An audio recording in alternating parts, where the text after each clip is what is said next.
मराठी, ते धडक ते धडक. गावरान परंपरेच्या स्वादाला घरगुती मायेचा स्पर्श आणि घाण्यावरील शुद्ध तेलाची हमी. विविध मसाले, तुमच्या जेवणाला देतात परिपूर्णता. याशिवाय आपल्या जेवणासोबत तोंडी लावण्यासाठी सर्व प्रकारच्या चविष्ट आणि चटकदार चटणी आणि एकदम शुद्ध प्रतीचे घाण्यावरील ताजे तेल देखील आम्ही काढून देणार. तर आमच्याकडे विविध प्रकारच्या शेवया देखील खवय्यांचा आनंद द्विगुणितच करणार. महात्मा गांधी विद्या मंदिर समोर विट्याचा राजा कॉर्नर येथे आजच या आणि अनुभवा ओम श्री गुरुमाऊलीची झणझणीत दर्जेदार चव. ओम श्री गुरुमाऊली स्पेशल चटणी, ड्रायफ्रुट्स अँड मसाले, चव जी कायम लक्षात राहील. संपर्क आपल्या स्क्रीनवर. टेम्पो योजना घोटाळा प्रकरणी युवा नेते ब्रह्मानंद पडळकर आक्रमक झालेत. यावेळी युवा नेते ब्रह्मानंद पडळकर यांनी पत्रकार परिषद घेऊन अधिकाऱ्यांची पोलखोल केली आहे. तर टेम्पो संदर्भात केलेल्या चुका दुरुस्त केल्या नाहीत तर तुम्हाला पुढच्या रोषास सामोरे जावे लागेल, असा इशारा यावेळी युवा नेते ब्रह्मानंद पडळकर यांनी दिलाय.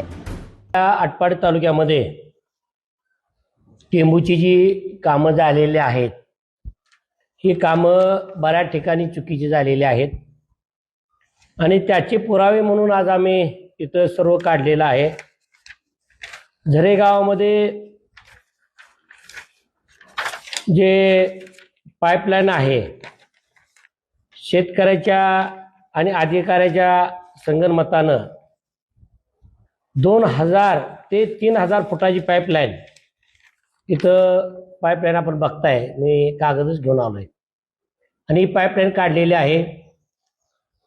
नुसत्या 5000 रुपयेवर त्या शेतकऱ्याचं म्हणणं आहे की मी अधिकाऱ्यांना 5000 रुपये दिलेत आणि 5000 रुपये दिल्यामुळं ही लाईन अधिकाऱ्यांनी तिथं घातलेली आहे आणि त्यावरची संबंधित जी काही अधिकारी त्या अधिकाऱ्यावर तक्रार झाली पाहिजे. लिंबोडे दिगंची एक लाईन आहे आणि या लाईनमध्ये असं आहे की कुठंही तिथं डमरू बसवले नाहीत, कुठं तिथं फॅड नाही, काय नाही. आणि MB काम पूर्ण नसताना MB करून त्याचं बिलं काढलेले आहेत. बघा इथं कॅड, डमरू, वॉल नाही, दिसत तुम्ही बघताय. तुम्ही जवळ जर तुम्ही झूम करून बघितलं तर एवढ्या प्रकारचा भ्रष्टाचार या टेंबूच्या अधिकाऱ्यांनी केलेला आहे. प्रत्येक शेतकऱ्याला या प्रकारचं आपल्याला हे पाहिजे, अशा पद्धतीचं डमरू आपल्याला बसवून दिलेलं पाहिजे. पण असं न करता फक्त दिगंची लाईनवर 25 ते 30 ठिकाणी हे डमरू बसवलेले नाहीत. माझं मत असं आहे की जे टेंबूचं काम केलं ती कंपनी, अधिकारी आणि वरिष्ठ अधिकारी, मग त्यात हरगोडे असतील, शिवाजी पाटील असतील आणि त्यांचे कोण वरिष्ठ असतील, यांनी संगत मतानं माझ्या तालुक्याचं एवढं मोठं नुकसान केलेलं आहे. प्रत्येक ठिकाणी पाणी पोचत नाही. कित्येक ठिकाणी जर बघितलं अजून पायपा उघड्या आहेत, कुठं चुंबर बसवले नाहीत. एवढं नुकसान या अधिकाऱ्यांनी केलेलं आहे. त्यामुळं आम्ही या अधिकाऱ्याच्या बाबतीमध्ये आमच्या कार्यकर्त्यांनी म्हणजे तालुका अध्यक्ष दादासाहेब होबल यांनी काल पत्र दिलं तर परवा की बाबांनो जे पाईपलाईन झालेले आहे या पाईपलाईनच्या बाबतीमध्ये काय केलं तुम्ही. तर त्यांनी काल त्या शेतकऱ्याला पत्र काढलेलं आहे. ह्या पद्धतीचं पत्र आहे. माझं तर मत असं आहे की तालुक्यामध्ये असं या जो अधिकारी शेख म्हणून होते त्या अधिकारी या पैशाच्या माध्यमातून या टेंबूची दगडच बऱ्याच ठिकाणची विकलेली आहेत. बऱ्याच ठिकाणी पाईप मनमानी केलेले आहेत. ज्या नकाशामध्ये जे पाईप आहेत त्या सुद्धा पाईप बदललेले आहेत. आम्ही वारंवार सांगून सुद्धा हरगोडे म्हणून एक मोठे तासगावला अधिकारी आहेत, ते लोकांना निग्लेक्ट करणं, लोकांना त्रास देणं आम्ही मिटवतो. जर चुकीच्या कामामध्ये जर तुम्ही एकमेकाला मदत करत असला, कंपनीला मदत करत असला, तर आटपाडीची जनता 100% गप बसणार नाही. जनता रस्त्यावर उतरेल आणि टेंबूचं जी नुकसान झालेलं आहे ते फक्त अधिकाऱ्यांनी केलेलं आहे. इथं खरं तर कमी ज्याला काही कळत नाही असले अधिकारी आपल्या तालुक्यामध्ये पाठवले आणि या तालुक्याचं नुकसान करायचं काम टेंभूच्या अधिकाऱ्यांनी केलेलं आहे. आणि जर हे टेंभूचं काम दुरुस्त नाही केलं तर आटपाडीतली जनता भारतीय जनता पार्टी केव्हाही गप्प बसणार नाही.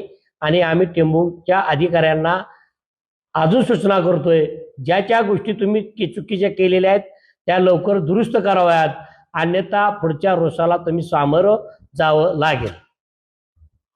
कोण आहेत शेतकरी म्हणजे ज्यांनी पाईप फुटली? ते शेतकरी आहेत पारेकरवाडीचे रंगनाथ कटरे म्हणून आहेत. त्यांनी 2000 ते 2500 फुटापर्यंत त्यांनी चारीमध्ये पाईपलाईन टाकलेलं आहे. ते चारी स्वतः बघितले आहे अधिकाऱ्यांनी. तुम्हाला सुद्धा आता मी दावलेलं आहे. आमचं मत असं आहे, आम्हाला शेतकऱ्याला विरोध नाही. चारी टाकली त्याबरोबर याचा जो दुष्परिणाम आहे, आता बरीच लोक म्हणायला लागले आम्ही इथं टाकलेले चारी तिथं टाकले चारे. जर चारी जर मध्ये पैसे घेऊन जर अधिकारी त्यांना फारवत असतील मग या अधिकाऱ्यावर 420चा गुन्हा का दाखल करू नये अशी मागणी आम्ही वरिष्ठांना केलेली आहे. आणि आमचं सुद्धा ठाम मत आहे, जर चुकीचं जर अधिकाऱ्याने काम केलं असलं तर शेतकऱ्यावर त्रास न देता त्या अधिकाऱ्यावर 420चा गुन्हा दाखल व्हावा. आता ज्या पाईप आहेत त्या टेंभूच्या ज्या पाईपलाईन आहेत दिसतं त्यामध्ये बऱ्याच ठिकाणी आउटलेट काढले, आता काही ठिकाणी शेतकऱ्यांचीच मागणी नाही जिथं आउटलेट नको. आता तुम्ही दिगंचीला मागणी करताय की आउटलेट काही ठिकाणी काढले नाही, तुम्ही हरोगडेंना भेटला तर त्यांनी काय सांगितलं? नाही, हरोडगे हा फार चतुर प्राणी आहे. आपल्या तालुक्याकडे त्यांचं दुर्लक्ष असते. त्यावेळी काडामंडी होय म्हणणार, काढतो म्हणणार, पण प्रत्यक्षात काम न करणारा हा असा अधिकारी आहे. त्यामुळे या अधिकाऱ्याच्या पाठीमागं आम्ही आता ताकदीनं लागलेलो आहे. आमच्या तालुक्यातलं जे काम आहे ते काम त्यांना करावं लागेल. आजच मी टेंभूच्या ऑफिसला गेलतो, तिथं त्यांना सूचना दिलेल्या आहेत. आणि जर सूचनेचं पालन करत नसतील तर मग आपण मानदेशी माणसं आहोत, आमच्या पद्धतीनं आम्ही पडळकर साहेबांच्या टाईमला आम्ही काम करू आणि त्यांच्याकडे ते काम करून घेऊ. टेंभू योजना मुळातच अशी आहे की प्रत्येक म्हणजे इंच ना इंच जमीन दिसली पाहिजे त्याच्यासाठी डिझाईन केली आहे. पण आता हे जर काढत नसेल ही मात्र वाईट गोष्ट. नाही, इथल्या सर्व राजकारणी लोकांनी टेंभू योजना प्रत्येक ठिकाणी जावी.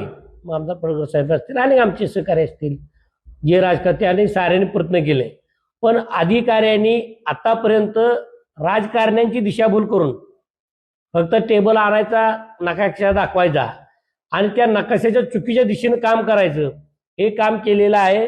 त्यामुळं आपलं पाणी बांधावर पोचेल का नाही याची आम्हाला शंका आहे. त्यामुळं आम्ही वरिष्ठ अधिकाऱ्यांना भेटणार आहे, मंत्री महोदयाला भेटणार आहे आणि हे टेंभूचं काम कसं अधिकाऱ्यांनी चुकीचं केलंय हे आम्ही जे शासनाला दाखवायचा प्रयत्न करतोय. लेवल पण काढते ना, आता माझं घर आहे की नाही शेवटच्या ठिकाणी आणि शेवटचं हे आहे की नाही तिथपर्यंत पाणी जात नाही. तर ते आहे, त्यासाठी तर आम्ही आज सकाळपासून या तालुक्यामध्ये फिरतोय. दिगंची लाईन पूर्ण फिरलेला आहे, मधीची लाईन फिरतोय आणि हे करत असता जिथं आपल्याला अडचण वाटत्या त्या अडचणी आपण नोट करतोय. मी आमदार साहेबांच्या कानावर घालतोय आणि मग आमदार साहेब महोदय मंत्री महोदयांना भेटतील आणि यावर विषय 100% मार्ग निघेल. आणि या तालुक्यात जी टेंभू योजना चुकीच्या मार्गाने न्यायचा अधिकाऱ्यांचा प्रयत्न चाललेला आहे तो प्रयत्न आपण हाणून पाडू. आपलं एकच ध्येय आहे की हे पाणी शेतकऱ्याच्या बांधावर पोचलं पाहिजे आणि त्याच्यासाठी आम्ही या आटपाडी तालुक्याचं कार्यकर्ते म्हणून आम्ही काही करायला तयार आहे. सांगता येईना आणि सहनही होईना, शौचावाटे रक्तस्राव, वेदना, वारंवार शौचास होणे हा मूळव्याध तर नाही ना? मिळवा कायमचा आराम, तोही एका दिवसात, वेदनारहित विना टाका. मूळव्याधीवर औषधोपचाराबरोबर लेझर व इंजेक्शनची खास सुविधा देणारे विट्यातील पहिलेच हॉस्पिटल डॉक्टर बंडगर यांचे मूळव्याध स्पेशालिटी हॉस्पिटल, अनुराज हॉस्पिटल शेजारी एसटी स्टँडच्या बाजूला, खानापूर रोड, विटा. जिओ मराठी ते धडक